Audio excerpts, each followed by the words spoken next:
Hey guys, what's up? Welcome to another episode of The Creative Exchange. It is me, SARA, rhymes with peachy. Today is a very special episode because we have Nilay Patel with us, the editor-in-chief of The Verge. Thank you for hanging out. Yeah, thanks for having me on. Yeah, it's like such an honor. And you were just telling me that you had a chance to interview Bill Gates at one point. Actually, Bill Gates was the editor of The Verge for a month. We made him the honorary editor of The Verge for a month. Really? Yeah, so every year he and his wife Linda have a foundation. They do very good philanthropic work out in the world, and he puts out a letter every year about the future. The Verge is about the future. So we were talking to these people and ideas back and forth, and I was like, "What if we just make him our editor for the month?" And so we went out to Seattle. This is actually a wild story. We taped a bunch of B-roll outside his office, and then we put this video together, and then we got this call. It's like you can't show this lake. They'll figure out where Bill Gates' office is. Oh my gosh. So it was his private office? Yeah, it was wild. Wow. And he's obviously brilliant. And so I had this very long interview with him where we talked about the future, and then we took all of that. So he didn't actually edit the site, right? It's like a very honorific title. Right. He spent all this time with us telling us what he thought was important and the things that he was investing in.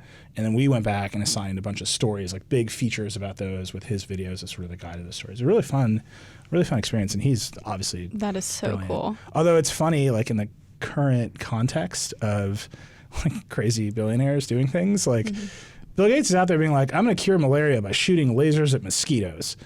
And it's like, oh, this is actually pretty familiar. It's just, it's a different context, and he's a different kind of personality. Wow. But his ideas are on that same order. He's not necessarily tweeting every day. Yeah. 10 tweets a day. Yeah, like if Elon would stop tweeting and just show the products, maybe it would be different. Exactly. But don't you think that's the reason why every time they drop a new car, I mean, they have all of those orders just because it's Elon Musk, because he's so tightly tied to Tesla, you know? Do you think him tweeting, doing all this social media stuff, do you think that would hinder sales? So I was talking about it literally right before we started taping the show. Elon put out a letter saying, I'm going to take Tesla private. It's been like the story of the day. I'll be honest, there is a Slack room inside The Verge that is just about Elon Musk. And it's because what do we cover? We cover technology, we cover science, we cover transportation, we cover the culture. He cuts across all of those things. Like one of my favorite arguments of The Verge is whether SpaceX is a transportation story or a science story, because it's hard to know, right? What he wants to take people to Mars. So we have this big cross-disciplinary room that was just waiting for this announcement. And so I think that stuff is really interesting. It obviously drives our attention. Hopefully people pay attention to our work and they pay attention to Elon. So I think that's good. And I was talking to that room or some of the reporters in that room a while ago, and I said the same thing as you, which is I cannot think of another product in the world that has infinite demand. And the Tesla Model 3 right now has infinite demand. Like every single one of the cars that he makes, he will sell. And there's a cap somewhere. I guess it's a good problem to have, right? It's a good problem to have, but it also, I think it gives Elon a false sense of security in a way that he can act in almost any way that he wants. Right. And he doesn't. I think he has a greater responsibility to model the behavior that all the people who are inspired by him should see. And I think hopefully he's learning. Yeah. I don't know if he is. Well, we'll see, right? Yeah. So bring me back to the beginning days of The Verge. So this is a question I personally had. Did you start The Verge, or was it you and a couple friends, or how did it all begin? Yeah, so it was a lot of us, actually. So I was the managing editor of a website called Engadget, which is still there. You can go read it. And we came up during what sounds insane. I started Engadget in 2007, maybe. There was not Twitter. There was not Instagram. I don't want to even think of that world. Yeah, it was a very different time. Facebook was just a non-election interfering glimmer in a bunch of eyes. And the way that people got attention, the way that they did things was blogs on the internet. So we ran a really popular tech blog. We had a great competitor in Gizmodo, which is really funny because one of my personal rival at Gizmodo, Matt Buchanan, is now the executive editor of Eater, which is he sits 20 feet away from me. I have so many opinions about Gizmodo, but I won't say them. I assure you I had more in 2007. But anyway, we were in this moment where there were these two great tech sites Wired wrote a profile of the tech sites. It was like crazy stuff. I don't think any of this would ever happen again. But in particular, we were owned by AOL. AOL, I don't think, was a good steward of us for a huge number of reasons. This is all like the distant past. I don't want to talk too much trash. But we were just frustrated with, we had big ambitions, and those ambitions looked like The Verge. And it didn't seem like AOL was going to invest in those ambitions. Our CEO, Jim Bankoff, used to work at AOL. He'd left. Our president was Marty Moe. The president of this company was our boss at AOL. He was talking to Jim. And they were literally we all quit one by one because we wanted to like keep it secret. So there were like stories every week, like another person leaves Engadget. And then there was like a business insider. I'm sure people caught on, right, as you guys trickled out. Sort of, but we kept it very quiet. It was just a very strange. I don't think this would ever happen again. Yeah. It was just a different time in the media. What year was this? We all started to leave in like early 2011. Okay. And we launched The Verge on November 1, 2011. And like we launched. And like Business Insider wrote a piece. The headline was "The Raid on AOL." I mean, it was like that. It was just sounds like a Gizmodo title. It was a crazy. No, it's just they're the same but different. Anyway, it was. I don't think any of that would. No one would bat one eye if like 12 tech writers left one blog for another now. Like, right. But it was that time. And the reason we left, our editor-in-chief at the time, Josh Topolsky, and me, and Thomas Ricker, who's still here, and Vlad, Joanna Stern, who's now at the Wall Street Journal, just a bunch of us. And then we hired Dieter from Smartphone Expert, so he's one of our founders too. He's our executive editor. We just had the idea that like what we had been covering, what we had been doing was the smartphone revolution. And so all of us were extreme smartphone nerds, like maybe too much. But Engadget for a while didn't even cover smartphones on its homepage. Wow. We shunted them off to another site called Engadget Mobile because there were like too many of them. They're boring. No one cares about them. And then sort of we like stumbled into the smartphone era and it exploded and took over everything. And we were all just really clear that the future of tech media was not more smartphone coverage necessarily, but all of the things that smartphones were going to do to people. And we needed a big site that talked about the culture so that when the world of Instagram influencers is created, which we didn't quite see coming, but we knew it was going to be on that sort of level, that we had the cultural capacity and the cultural expertise to talk about that stuff too. So we're here, we're like in this room, right? Like, why are we in this room? Because someone like you, who is excellent and smart and good, doesn't need like permission to like begin your business. Like you have access to distribution, you have these cameras here, which have, they're expensive, but they have like cheap image sensors in them, like in the sense that you don't need a full-on rig. Yeah. I don't need to carry that around New York. Right. But like, before, if you were a young filmmaker, you would be like renting a film camera and like, and you're going to take this, and you have like digital distribution that enables you. That stuff is incredible. It's empowering. It's democratizing. I think we're seeing now that it has a pretty distinct downside. Like there's a dark lining on that cloud, but that's what we wanted. We always wanted The Verge to be there. And so I think, we've expanded in different ways. We've shrunk it in different ways. But now I think I'm very confident that, we cover the phones. We're reasonably good at that. I think some people still are mad at us because Windows Phone is dead and like we killed it. Talk about that. Why did you kill the Windows Phone? Tell me about that. Yeah, no, it was. Aren't you like sad that it's gone? It had so many good ideas and now it lives on in every other product. I think we have always been really strident in our opinions in a way that I think is good. Yeah. Like I have a good friend who works on the business side of a huge company, and he's like, "You guys are fun to read." Yeah. He's like, one of my friends. Yeah. But he's like, the thing that I think the industry has a problem with is you are relentlessly consumer focused. So, if a product comes out and it's not very good, we're like, don't spend your money. Like this is bad. And I think a lot of tech. There's no fear to criticize. Yeah, but I think the line I always use is like, we sell hope. Like you do too. Like every year the phones get thinner, the screens get bigger, the specs get faster. Like it just relentlessly gets better. And so when you're in that world of hope, there's a lot of I think, eagerness from tech fans. I feel it too, to be like, well, that criticism doesn't matter because the next one will be better. Right. And the next one will be better. It's never ending. Right. But something that you guys do a really good job with is you do leverage specific personalities within the company to really like own this video, own this podcast or this show. And a lot of personalities shine through. And I think that's why, for me personally, I obviously fall more on your videos because I'm always on YouTube. But it's really fun for me to watch these videos and see familiar faces. And, oh, that guy's funny. Yeah, like I wonder what he's going to do next or something. So that's, I don't know, companies who really kind of give certain employees ownership and like, yes, be on camera, do this. And it's fun. It's cool to see. So, I mean, that's why I appreciate. Well, before we started taping, you were like, I want to talk about like YouTubers versus media. I personally think that is, I mean, The Verge is only 7 years old, right? So like, we're not even like the big kids yet, right? Yeah. We're big, and I'm very proud of how big we are. But we were the upstarts. Like, I very keenly remember like the big tech media being mad at my blog, right? Like, it's a very real memory that I have.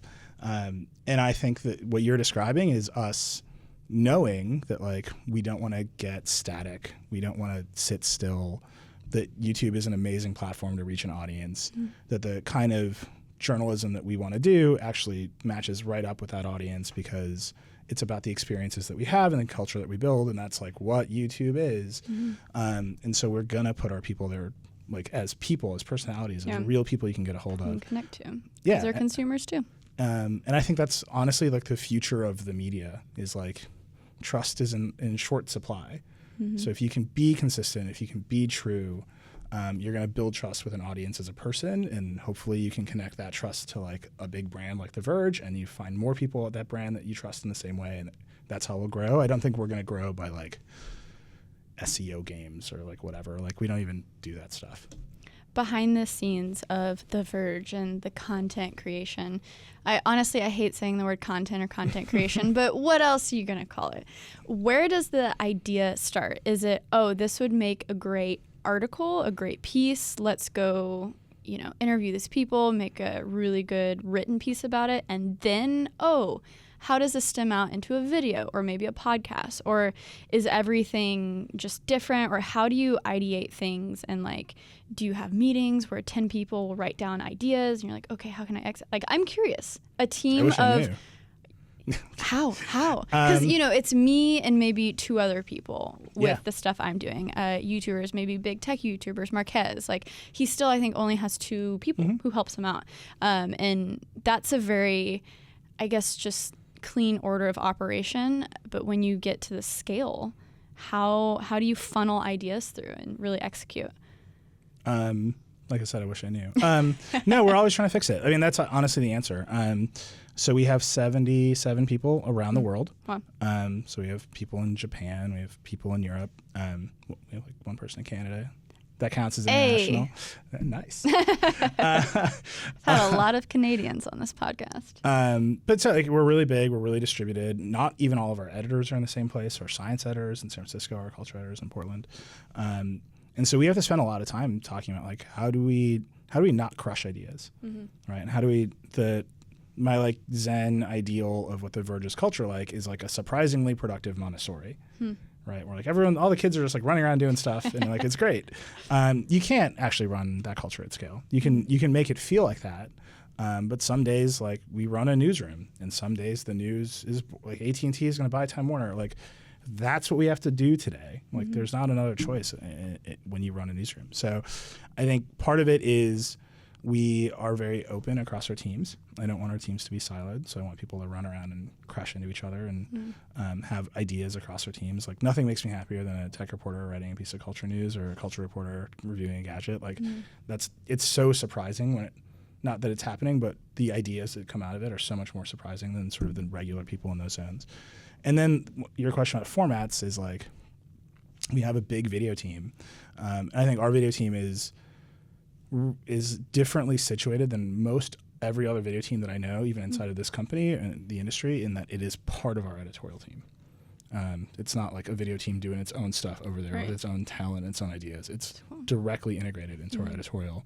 That causes problems because I think sometimes they would like to just be their own team. There's a reason that so many people end up in that mode, but I'm pretty forceful about keeping it integrated because it means when there's an idea like, hey, we should go, I'm not going to like scoop my own team, but like, hey, we should go to this crazy place and see this crazy person, or the culture team has an idea for doing What's in Your Bag with Lakeith Stanfield, who was in Get Out and is in the new movie Thank You for Calling. Like that stuff means that we can quickly lace in photographers, we can quickly lace in video, that our Instagram stories producer can like so they be all there. kind of feed into each other. Right. So there's a lot of energy that takes to coordinate that, and like we have to talk about it a lot. And I think the only thing sometimes I think that I make is meetings, which is like personally kills me. But when you get to, I guess, a certain level, though, you have to manage time, manage people. And because you started behind a keyboard and writing, right? I mean, that's at the heart. Do you think you're more of a creative person than maybe a manager or, that editor-in-chief? Do you miss it? Are you stoked to kind of move on from that? Or have you talked to a lot of editors on the show? I haven't. Or like managers? Ask everybody that question. Okay. And then ask every person who's like a solo creator if they want to like be a manager. And you'll find that everyone would prefer to be a creative. Right. And the people who are managers, the best managers are only really doing it because they think someone else would be terrible at it. Interesting. And that means they know that fundamentally their job is to like be in the way, right? And they're going to be in the way in like the most constructive, the most helpful, the most like focusing. Whereas the managers are like just want power, like you don't want that in your life, right. So yeah, I firmly think that the best things I contribute to The Verge are not me being in the way. The best things I contribute to The Verge are the things that I get to make with our team, and that is the most fun that I have here. Yeah. What is the funnest video you've ever filmed? I'm going to say my personal one. Yeah. It might be the same. When I think it was the iPhone 10 video with the facial recognition, when you guys set up the whole, where you see like the dots on your face or whatever, really seeing how Face ID worked. That was really cool. That was really fun. That was that idea came out of so nowhere. Really? I mean, how long did it take you guys to execute that? I mean, I wouldn't even think 5 minutes. Really? Well, yeah, I'm old, right? so I'm very used to cameras that don't have IR filters on them. Right. The hardest part was finding a cheap like camcorder to do that with. Didn't have the IR filter on the front of it, because almost all new cameras have it. So when they told us it was IR, I was like, I bet we could see this. And like everyone's first instinct was like, I found a link to like a $45,000 heat sensing IR camera. I was like, nah. Let's get two. Yeah. I was like, nah, dude, you need like a handy cam. Yeah. So we found one of those. We actually had one in a closet here. And then it like just worked. And so many people thought that we had done like insane CGI, or that we had faked it. And I was like, honestly, you can go to Best Buy right now and spend $100 on a camcorder that will do this. That is so fun. And it was, the coolest part of that was they bought Apple had bought PrimeSense, which made that, and it's the same pattern as the Kinect. And so like Apple's never going to reveal this to anybody, but we were able to like do this like weird kind of reporting where we could just like see it for ourselves. Wow. That's so not cool. Actually the most fun video. Your personal favorite? Because I'm sure you have done many things and gone many places. Yeah, so I have two. They're both from like a previous iteration of The Verge, I would say. So one, we used to have a late night show called On The Verge. Josh Topolsky hosted it. And so we would like make segments for it. So I made one segment. This is so ridiculous. Did you guys have like a live audience and everything? Yeah. We did it at the Time Center. There was like hundreds of people there. Wow. It's wild. It was really fun. Made no money. But it was fun. Stopped doing it. It was really fun. It was way before its time. I mean, this is before like video platforms the way we think about it work. Yeah. Our CEO was like, can you believe we did that? I'm like, we should do it again. He's like, I don't know, man. Nah. Anyway, so I made one segment for them where I went to the release event for a military boat that turns into a car. And it was like this very serious, it was in DC, it was like 4 Pentagon officials, and it was like me like wearing a leather jacket and a life vest being like, so it's a boat that turns into a car. And the guy, like, they just had to deal with it. And that video was incredibly fun to make, and it's still incredibly funny.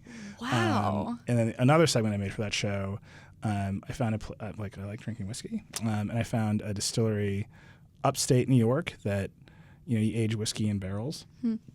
And they developed this process called sonic maturation, where they put all their whiskey barrels into a room and they just played like EDM at them.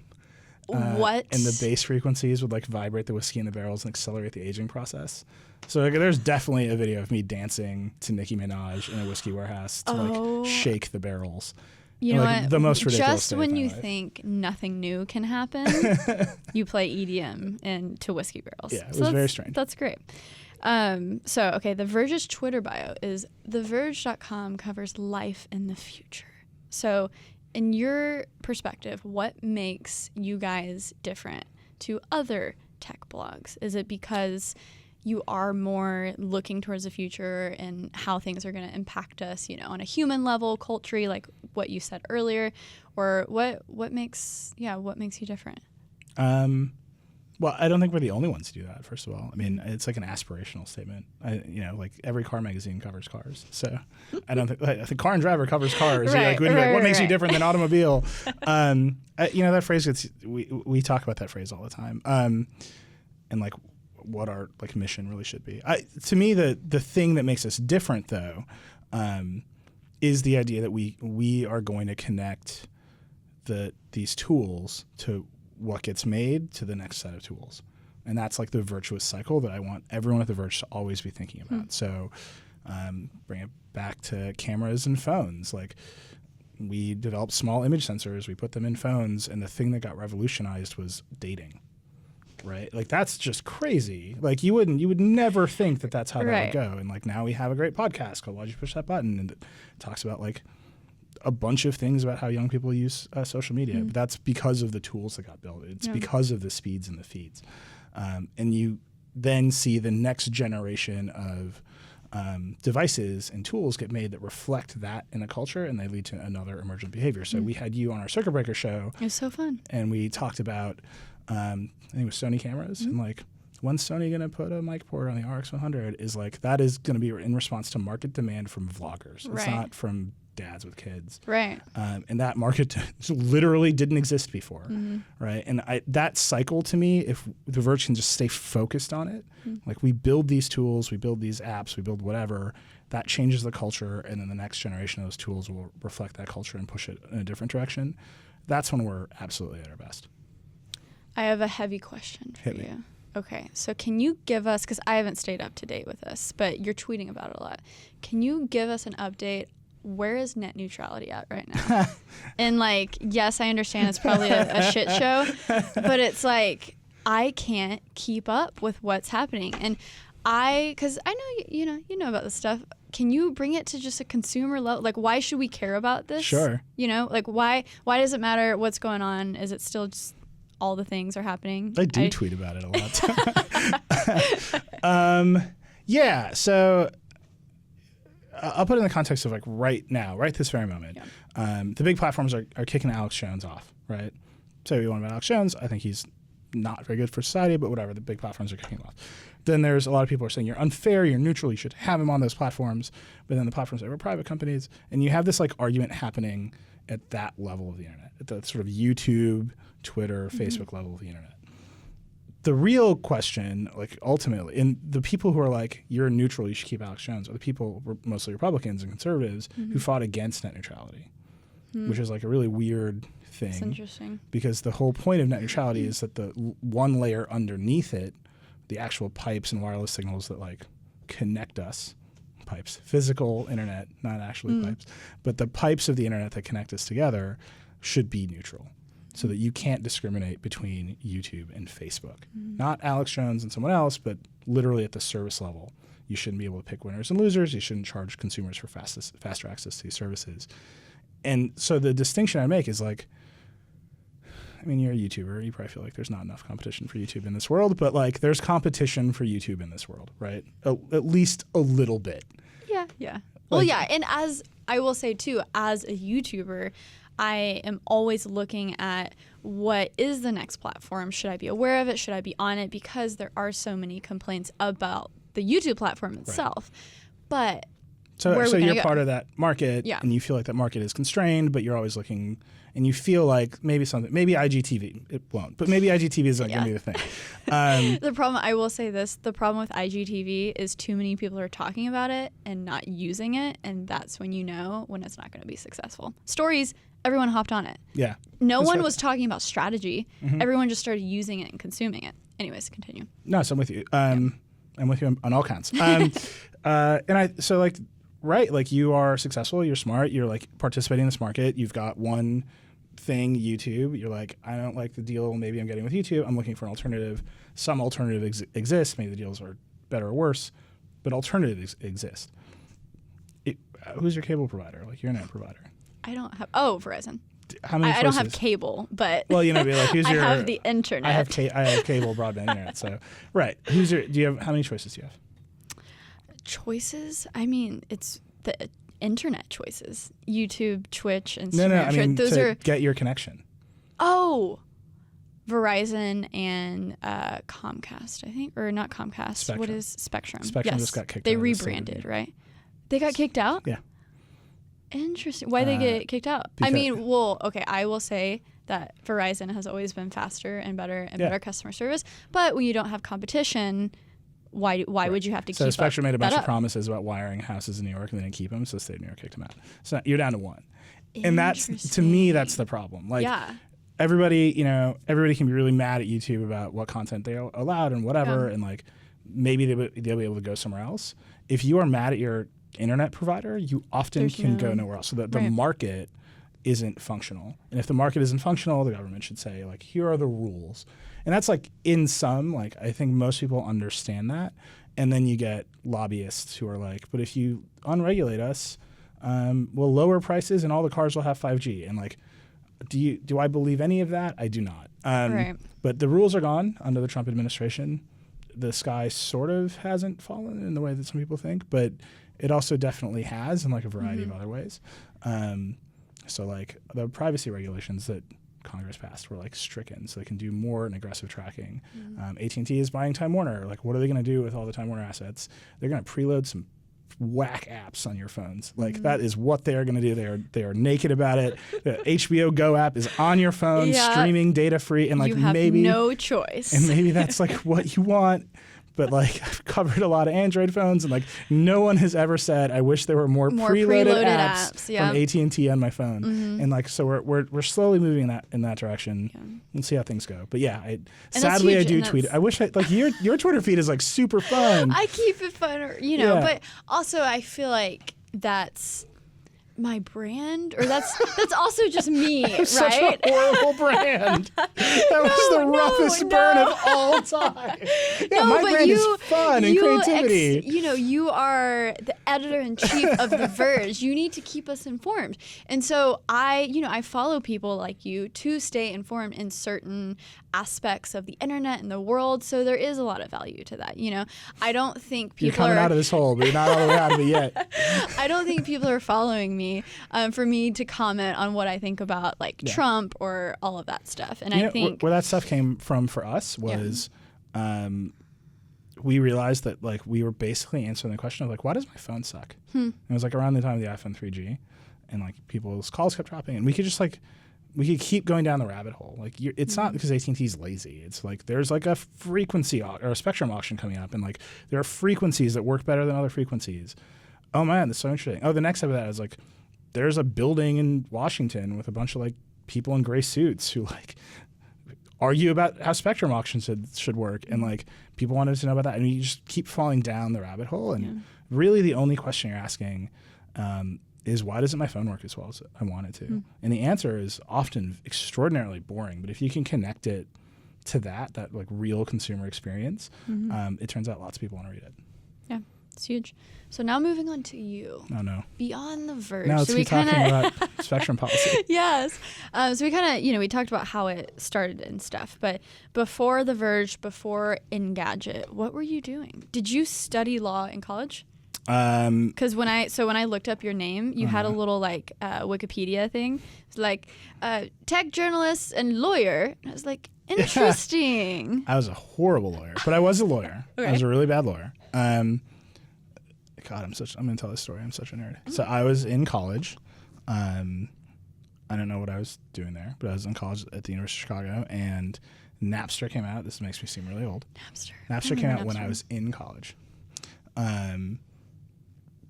And I wrote fiery letters to the dean of students, like, because they blocked it. Like, my school blocked Napster. And I wrote, like, fiery letters to the dean of students being like, you're abridging our First Amendment rights, and you have no. And I was like, I'm going to be a lawyer. Like, here it is. Like, nobody understands technology. So you have Napster to thank. It's like for that. 100% Napster. Wow. So I went off to law school. I went to the University of Wisconsin for law, and I was a mediocre law student. Did it have anything to do with the entertainment and music industry, or was it just kind of general law? I mean, all law school is general law. Okay. That's kind of the way it goes. I focused a lot on technology and copyright. I wrote a law review article, which is like a very formal, boring way of writing about the use of open source software in China. It's like, I did it. I went to law school. Yeah. So I came out of law school, I moved back to Chicago, passed the bar exam. It's like That's all. Hey, and you're a that's the lawyer. thing. Yeah. And That's all you need. it's a real racket, and then they charge you $300 a year to continue saying you're a lawyer for the rest of your life. It's true. Do you still pay? I pay them money. I love that. It's real bad.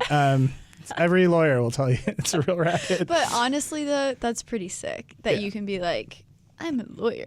Don't hire me, please don't. My wife is an actual functional lawyer in the city of New York. Amazing. If you are, if you need Looking a for a lawyer, lawyer. call her. She's great. Oh We my know gosh, lots of other you lawyers. guys are must be so smart. Your little kiddo is going to be a genius. I mean, she rolled over yesterday, so I think we're well on our. She's only 4 months old. I No mean, pressure. hey, Anyway, it's huge. So I went to work for a little law firm in Chicago called Saper Law. Dahlia Saper. She's actually, that firm has grown and grown and grown. If you're in Chicago, you need an IP attorney, go call Dahlia. But and I worked for her, and I just like wasn't very. I was not into it. Right. I wasn't good at it because I'm like bad at it. I wasn't good at it because it just became very clear to me. Like one of Dahlia's businesses when I joined it was she was representing kids who had gotten sued for using Kazaa at DePaul. And we just like settled all those cases for. Wait, what is Kazaa? Kazaa was an alternative to Napster. Interesting. So the RA was suing people for file sharing, and so that was the tail end of a thing that she had been doing when I joined. Wow. It was like really depressing. And then I would meet all of her clients who are like brilliant, and like try to help them out. And like I was like, I'm just doing paperwork for people who are doing what I want to do. And then Engadget posted some article that got the copyright law really wrong, and they put out a call for writers, and I wrote them a scathing letter. I was like, you were always getting this wrong. I can help you get it right. Wow. So they hired me at $12 a post, and I used to stand in my shower every morning and count, like do the math, like how many posts do I have to write today to not be a lawyer anymore. Wow. And how much it was that? Well, they eventually gave me a raise to $14 a post, and then I cracked the math at like 14 posts a day. Which I think How many words would these posts be? Around 200. Okay. I mean, I was like really fast at the end. It was like wild. And we were doing all the other stuff in Engadget. And I think any blogger of that era, like we all look at it like really fondly. Like remember when we all used to do like 14 posts a day and there was like, we didn't have any time to manage anything. And like literally there was no workplace conflict because everyone was just too busy writing. Yeah, I think a lot of people from that era of vlogging look back upon that fondly because it was what we were all doing. Wow. We were in this race, and so like Matt Buchanan would like post his article like 10 minutes before me and be like and like race him. So that was that, and that's that arc. And I remember the decision to quit being a lawyer as like this like agonizing, long like who will I become? And my wife, who was my girlfriend at the time, was like, dude, it took you like 5 minutes.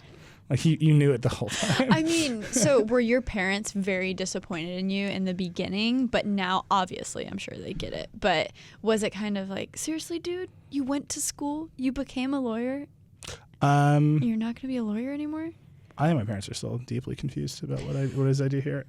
They love it when I'm on the TV. I was on CNBC today. I got like 500 texts. Well, there you go. Yeah, that's the real. You don't have to worry about it anymore. But that day when I was like, I'm done being a lawyer, I don't think I ever told them I was making $12 a post. I think I just rounded up to a number. I was like, yeah, it's fine. It's fine. I was like, great. It's fine.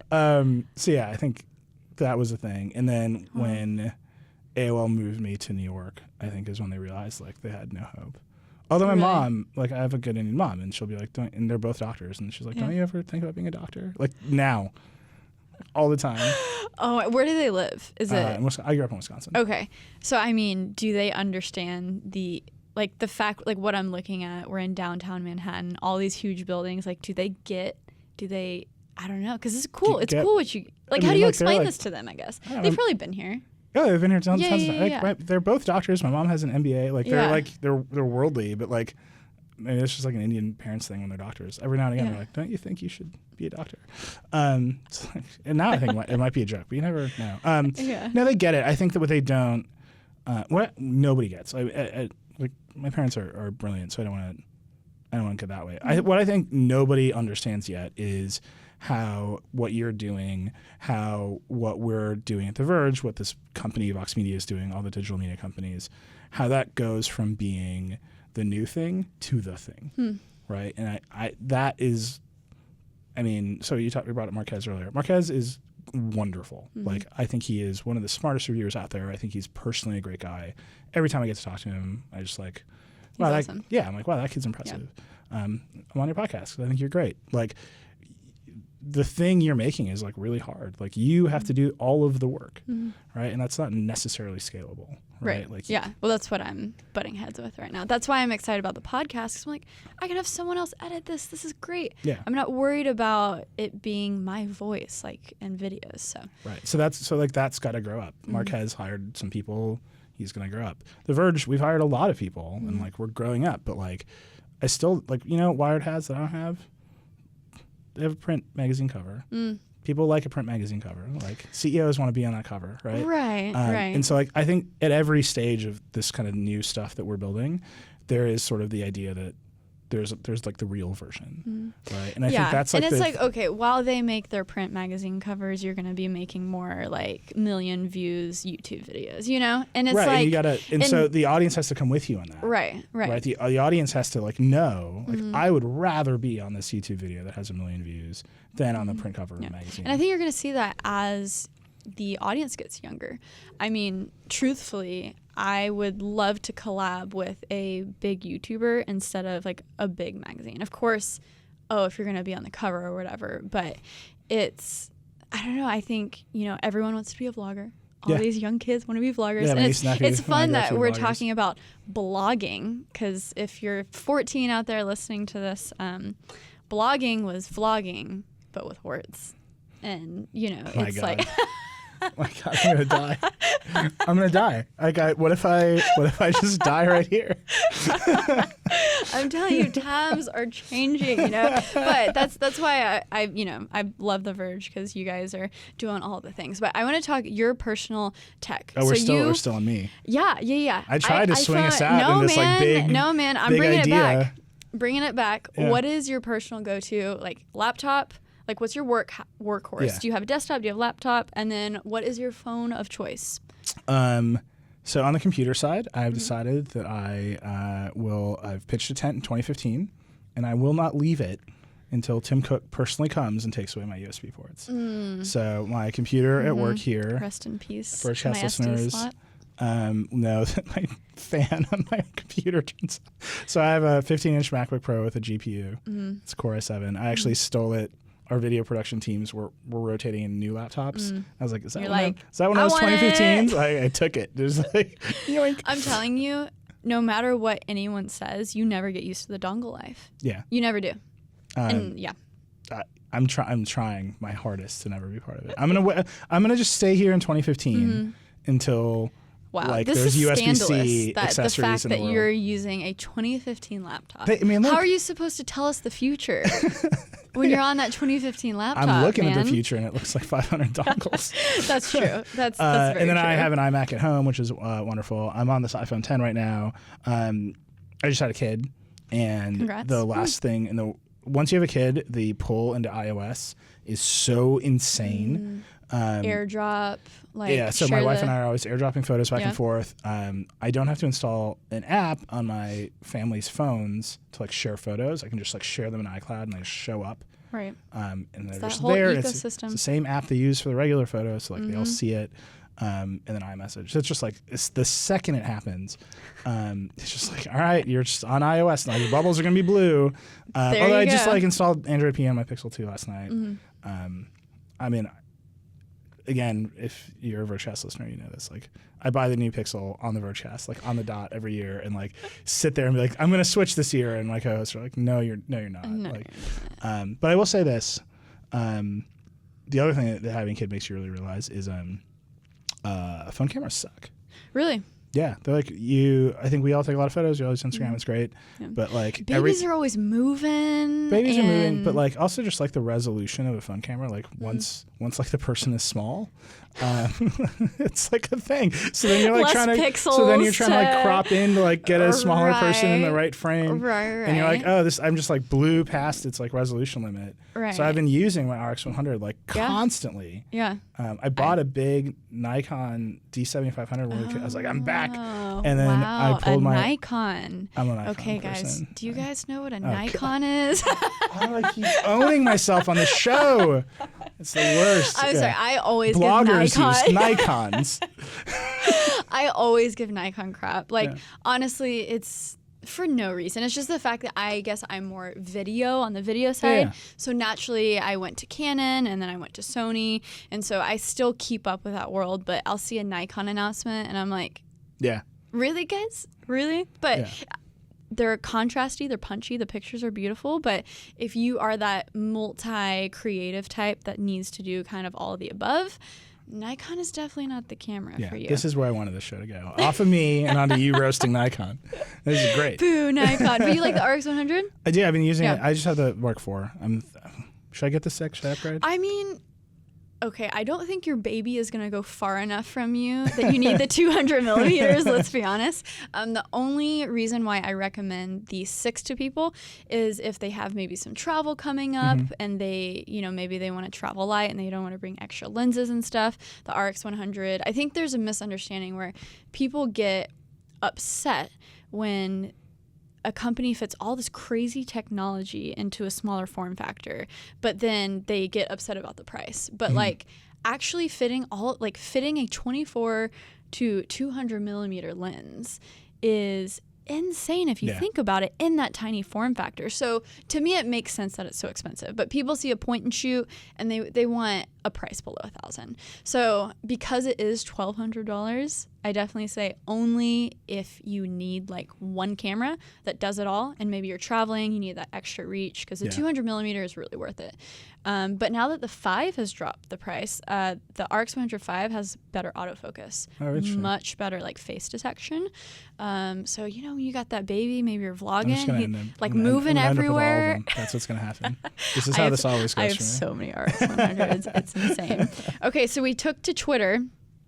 And we're gonna end this on and now your nightmare begins. Twitter. I love Twitter so much. I know it can be like the worst sometimes, but so people have some good questions and also things that I'm confused about that maybe you can clear up. So the first one I think is just very good question. Cesario Country. He asked, what is your advice? I can't pronounce his name. I'm sorry. You're good, Cesario. What is your advice for young reporters entering the journalism industry? And I was kind of like, this question was refreshing because I feel like it's always, how do I be a YouTuber? Okay, there's people out there that want to do proper journalism. What would your advice be? It's 2018 and this kid wants to be a journalist.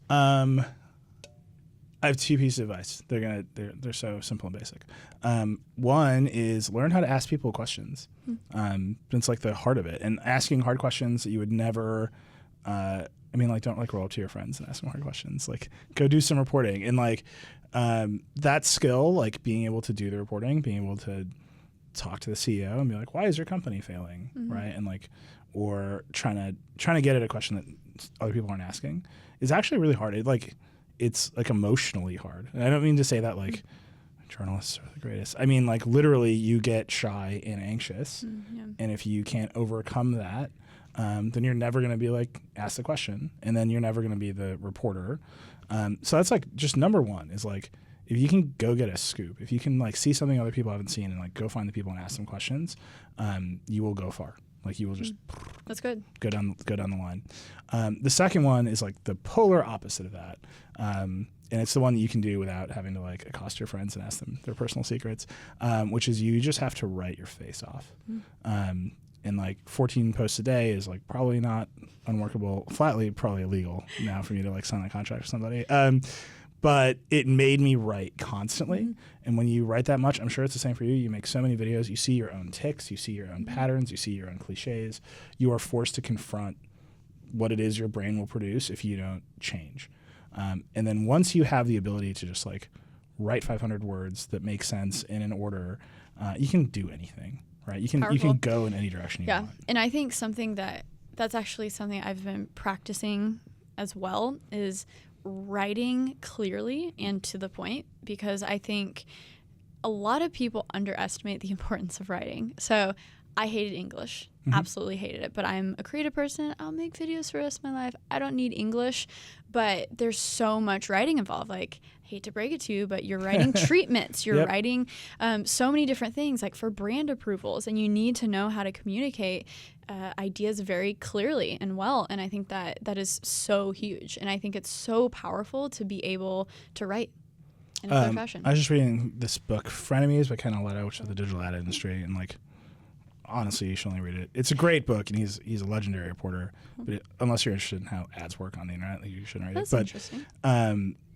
But there's a line in there from one of the ad agency execs that's like, the life of a creative is trying to explain an imaginative idea to people with no vision, right? And like, if you cannot communicate, if you cannot just like write something down and have other people who are maybe not as creative as you get what you're saying, like you're just going to run into roadblock after roadblock.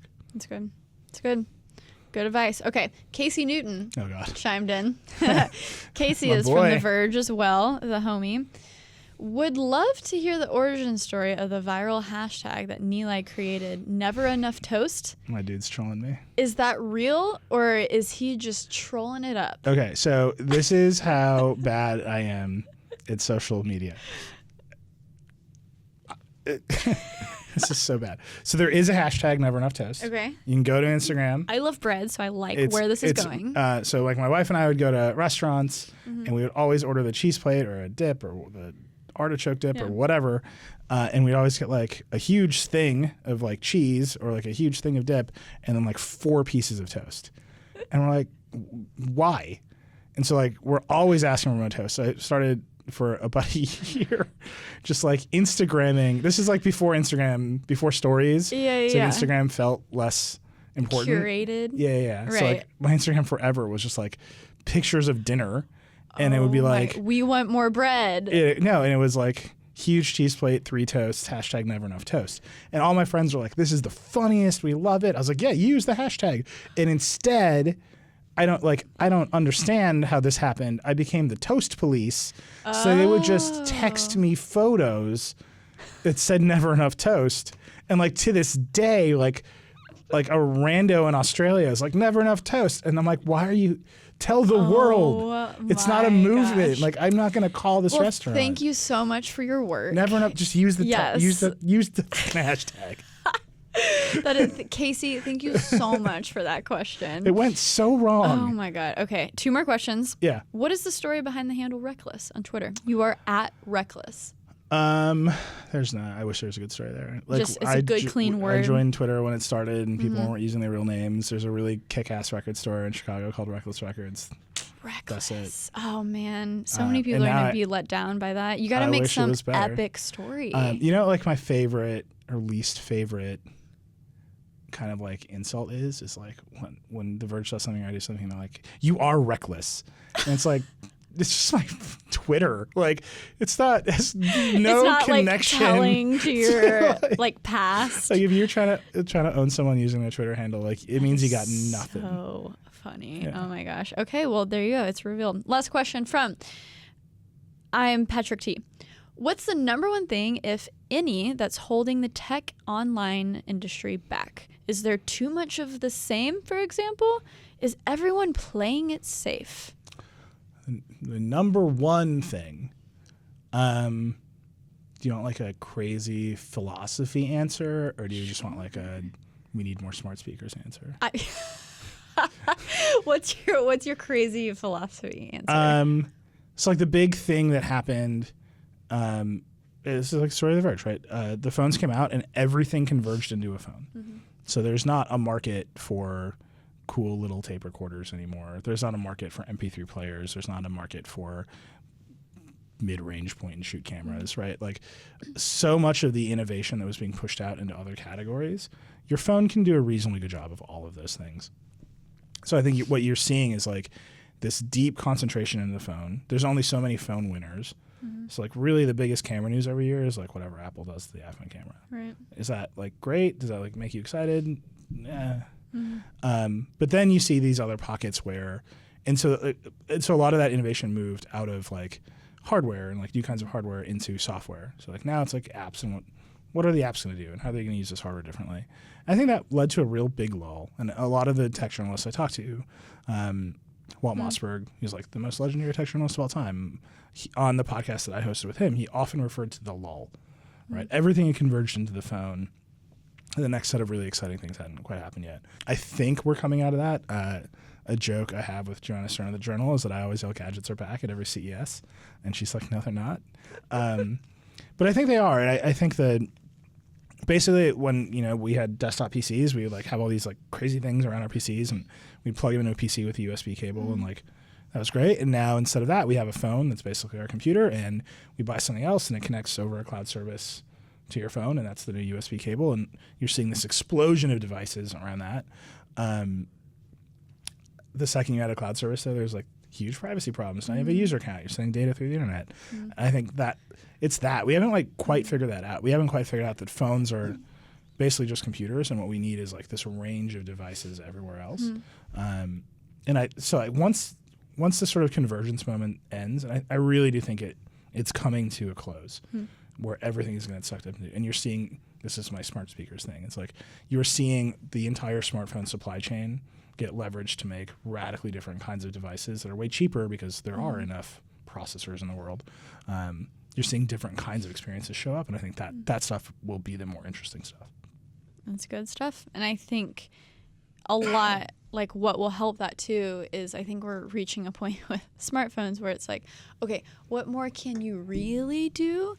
Yes, I would love to have 4K at 120 frames per second, but at the same time, that's my small, tiny phone sensor, and how great can that really be? So I'm super excited for the next round of smartphones. It's really great to have you on the podcast around the time that, oh my gosh, Samsung is about to release a new phone.